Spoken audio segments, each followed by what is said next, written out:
تو جب محنت کے نتیجے میں اللہ کے فضل سے لطیفہ قلب پر اللہ تعالیٰ کے انوار کی تجلیات پڑتی ہیں تو شہوت میں اعتدال پیدا ہوتا ہے. اور یہ اعتدال کس طرح پیدا ہوتا ہے؟ اس طرح اعتدال پیدا ہوتا ہے کہ اللہ تعالیٰ دنیا کی محبت، پہلے انسان کی خواہشات دنیا کی محبت سے جڑی ہوتی ہیں، اور جب لطیفہ قلب کی اصلاح ہو جاتی ہے تو انسان کی ساری خواہشات اللہ کی محبت سے جڑ جاتی ہے. پہلے بھی بیوی کی محبت تھی، بعد میں بھی رہتی ہے. پہلے بیوی کی محبت دنیا کی محبت سے جڑی ہوئی تھی، اب بیوی کی محبت اللہ کی محبت سے جڑ جاتی ہے تو اب اس کا دل چاہتا ہے میں بھی جنت میں جاؤں، میری بیوی بھی جنت میں جائے. وہ اپنی بیوی کی ہر خوشی پوری کرنا چاہتا ہے اللہ کو ناراض کیے بغیر، اور جہاں اللہ ناراض ہوتے ہیں وہاں اس کے قدم رک جاتے ہیں. نہیں، نہ میں اپنا نقصان چاہتا ہوں نہ تمہارا نقصان.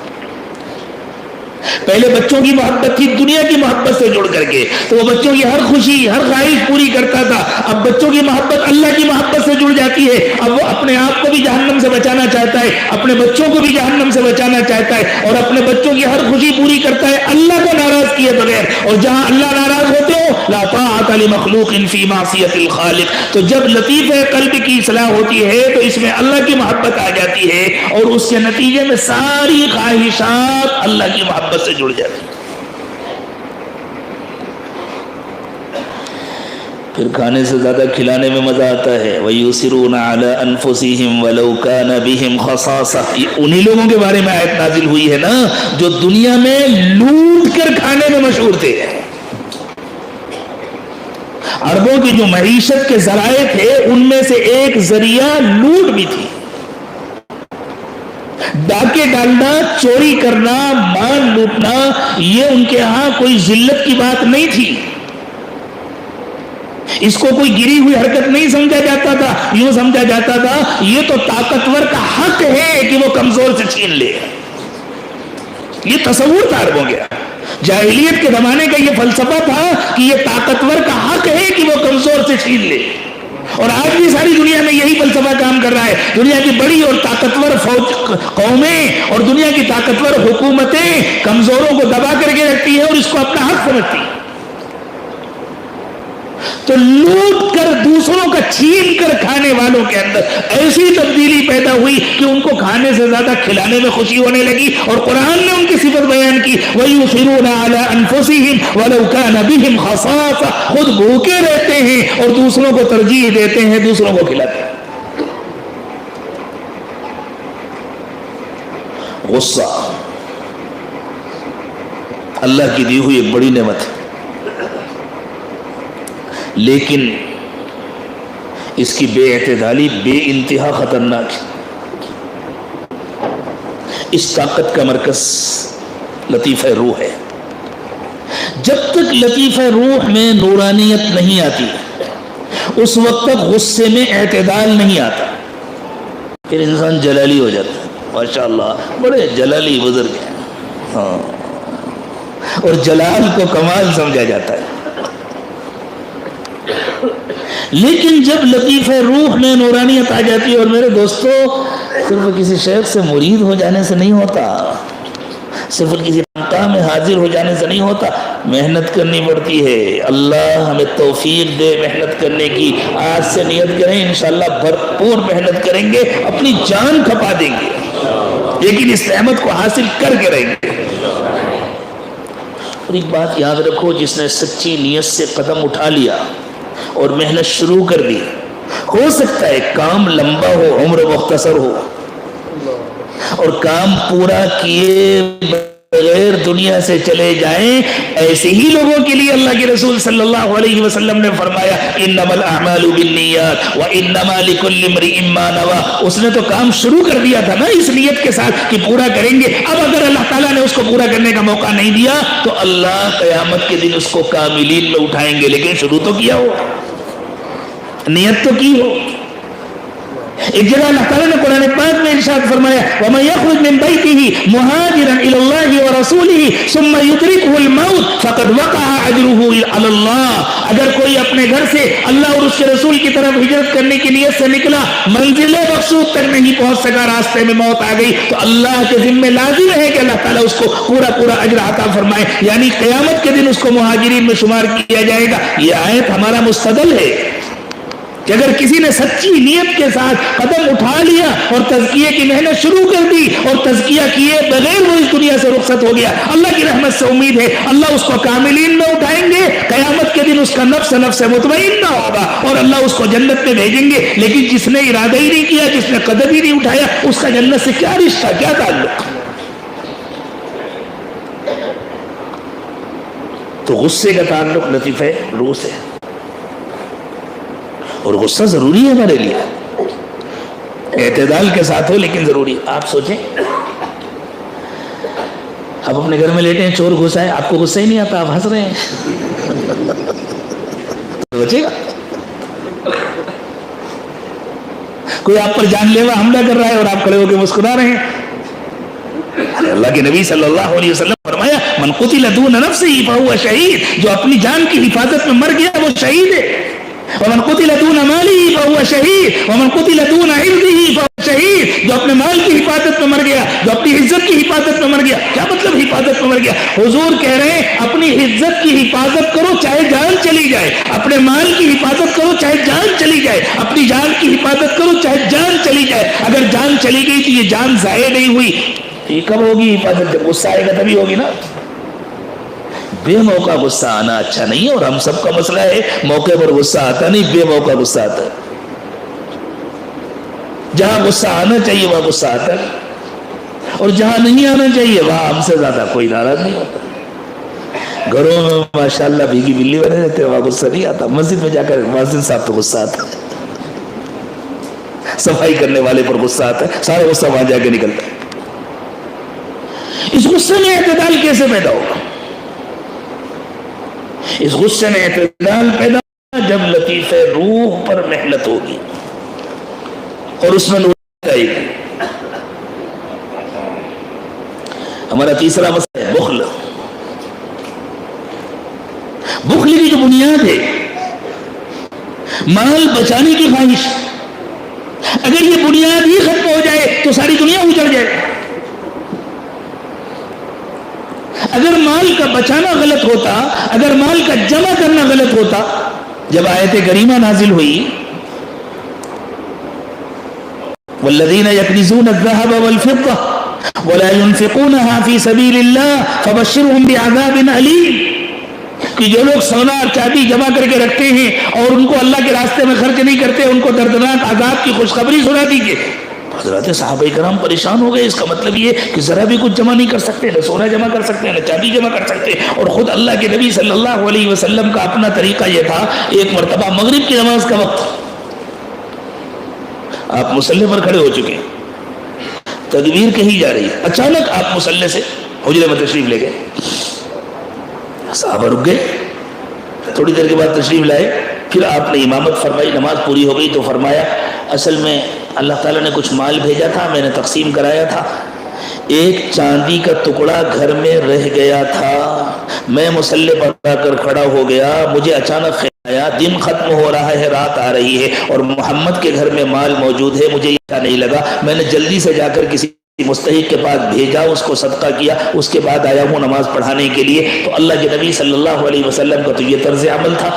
لیکن حضرات صحابہ کرام پریشان ہو گئے، اگر ذرا بھی جمع کرنے کی اجازت نہیں ہے تو کل کو گھر بنانا ہے، بچوں کے لیے کچھ انتظام کرنا ہے، بچوں کی شادی بیاہ کرنا ہے. اللہ تعالیٰ فرما رہے ہیں جو لوگ جمع کر کے رکھتے ہیں ان کو عذاب کی خوشخبری سنا دیجئے. صحابہ کرام پریشان ہو رہے تھے. سیدنا عمر بن خطاب رضی اللہ تعالی عنہ تشریف لائے.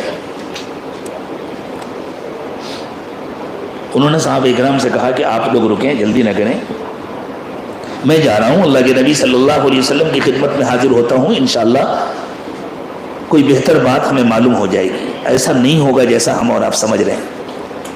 حاضر ہوئے اور آ کر عرض کیا کہ حضور یہ آیت نازل ہوئی ہے، آپ کے ساتھیوں پر یہ بہت بھاری ہے، بہت شاق ہو گئی ہے.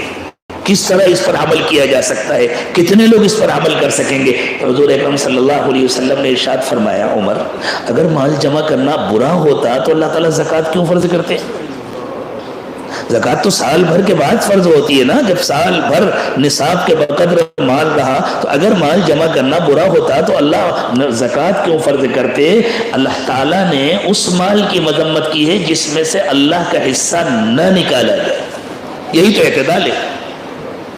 اپنی ضرورت کے لیے بھی جمع کرو لیکن اللہ کا حصہ بھی نکالو۔ تو مال کا جمع کرنا بنیادی طور پر غلط نہیں ہے، لیکن اگر بے اعتدالی ہو جائے تو بھی پوری کوشش ہوتی ہے ہر ایک کا مال میری جیب میں آ جائے۔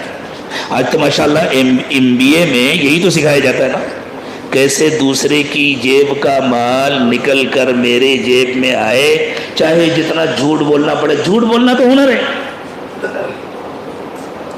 اور دنیا جھوٹ سیکھ رہی ہے۔ کس سے سیکھ رہی ہے؟ اسی تفصیل میں جائے بغیر میں آپ کو رسول اکرم صلی اللہ علیہ وسلم کا ایک ارشاد سنا دیتا ہوں۔ حضور نے فرمایا، الناس علی دین ملوکہم، لوگ اپنے حاکموں کے طریقے پر چلتے ہیں۔ جب حاکم جھوٹ بولیں گے تو ہم لوگ کیوں نہیں بولیں؟ اور کسی اور کام میں ہم نے ترقی کی ہو یا نہ ترقی کی ہو، پتہ نہیں، ہمیں نہیں معلوم کہ اس وقت معیشت میں ہمارے ملک کو کون سا نمبر ملا ہے، لیکن یہ صفت ایسی ہے جس میں الحمدللہ ہم پہلے نمبر پر ہیں۔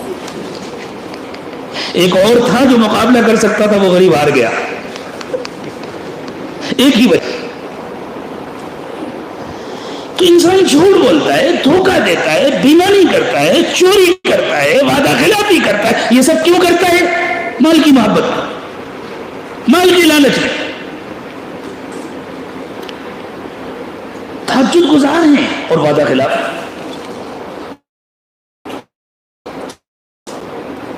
نیکیوں کے دعوے دار ہیں، گھنٹوں مراقبے ہو رہے ہیں، ایک ایک دن میں 5 پارے اور 10 پارے کی قرآن کی تلاوت ہو رہی ہے، 4 مہینے لگ رہے ہیں، ایک سال لگ رہا ہے، اور معاملات اتنے گندے ہیں کہ اللہ کی بنا اور اس کو دین نہیں سمجھتے۔ کیوں؟ تزکیہ نہیں ہوا،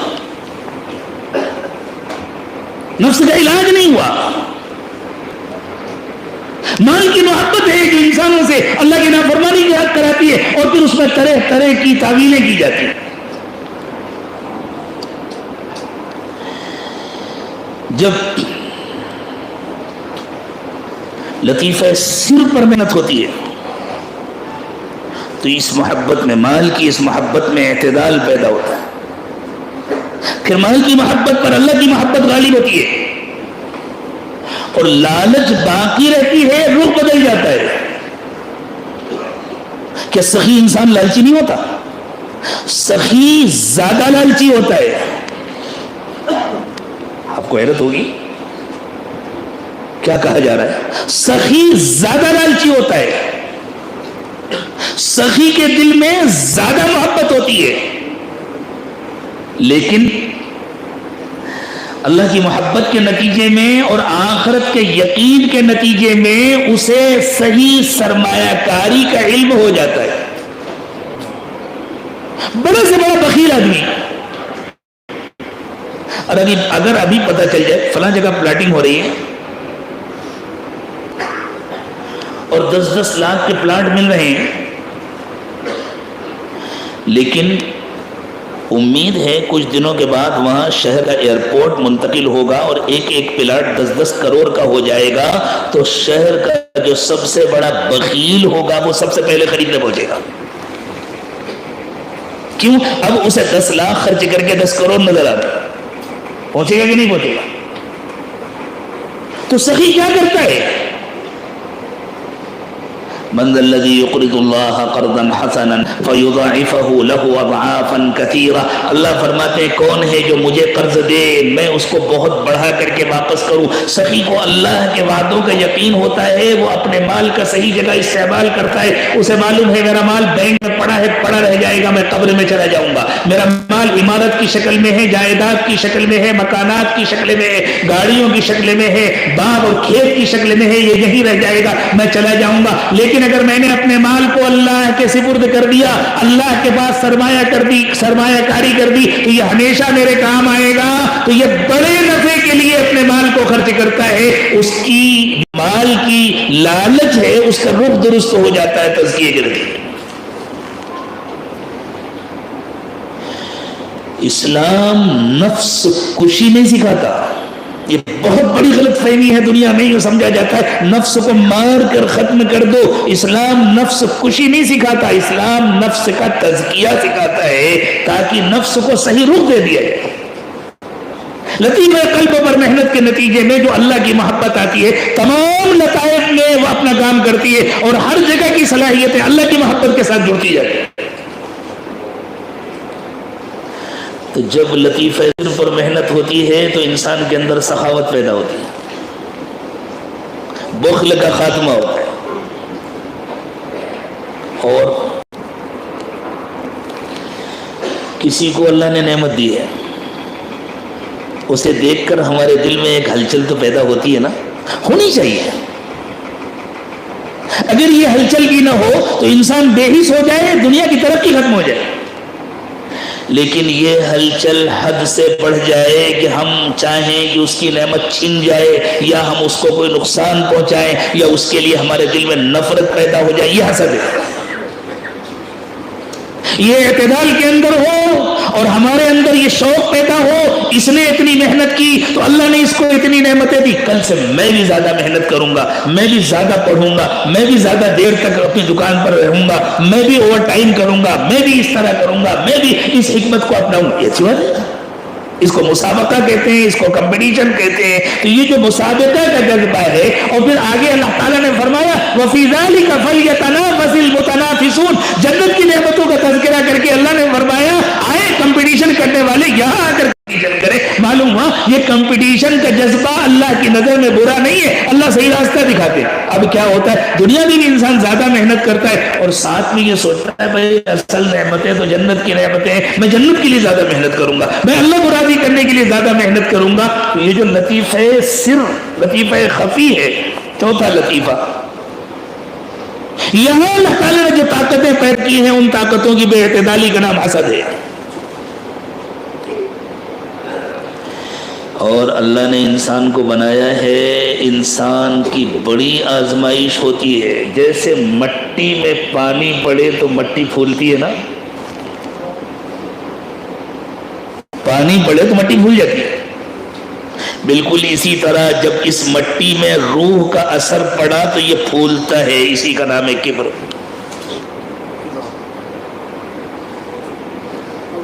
اس کبر کا تعلق لطیفہ اخفا سے ہے۔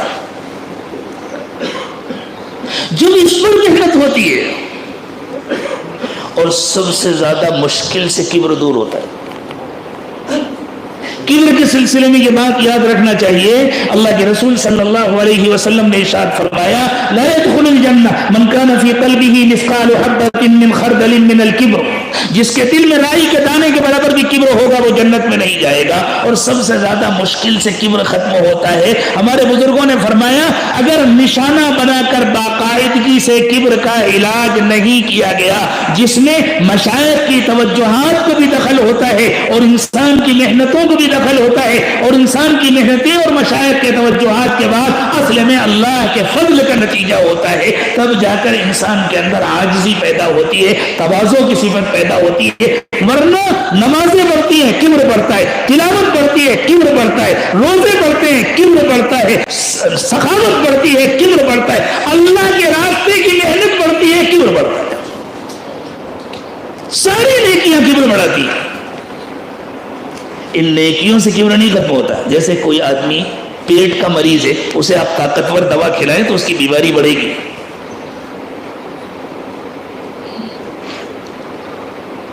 گھی کتنی طاقتور غذا ہے، لیکن بعض مریضوں کو ڈاکٹر منع کر دیتے ہیں آپ اس کو سنبھال نہیں سکیں گے، آپ کے اندر اس کا تحمل نہیں ہے، آپ اس کو نہ استعمال کریں، پہلے علاج کر لیں اس کے بعد استعمال کریں۔ دوستو، عبادتیں اور نیکیاں اور نیک اعمال طاقتور غذائیں ہیں اس وقت جب انسان کا تزکیہ ہو چکا ہو، نہ ان سے کبر میں اضافہ ہوتا ہے، جیسے شیطان کی نیکیوں کے ساتھ ساتھ اس کے کبر میں اضافہ ہوتا رہا۔ کبر کا مرکز لطیفہ اخفا ہے۔ جب تک انسان کا تزکیہ نہیں ہوتا اس وقت تک انسان گویا ایک جانور ہوتا ہے، جانور جیسی زندگی گزارتا ہے، اور جب تزکیہ ہو جاتا ہے تو ایک ایسے جانور کا اللہ تعالیٰ نے تذکرہ کیا جس کو سدھایا جا سکتا ہے، اور اس کے ذریعے سے انسان کو بتلایا کہ تمہیں اپنے انسان ہونے پر بڑا فخر ہے، تم اس جانور کی پیٹھ کے اوپر سواری کرتے ہو، لیکن تم دیکھو یہ اپنی ابتدائی حالت میں کیسا ہوتا ہے، اور جب اسے سدا لیا جائے تو کتنا وفادار ہوتا ہے۔ ایک جانور تمہارا جتنا وفادار ہے، تم بتلاؤ تم اپنے رب کے اتنے وفادار بنے۔ یہ ہے تزکیے کا پورا فلسفہ جو اللہ تعالیٰ نے سورۃ العادیات میں بیان فرمایا۔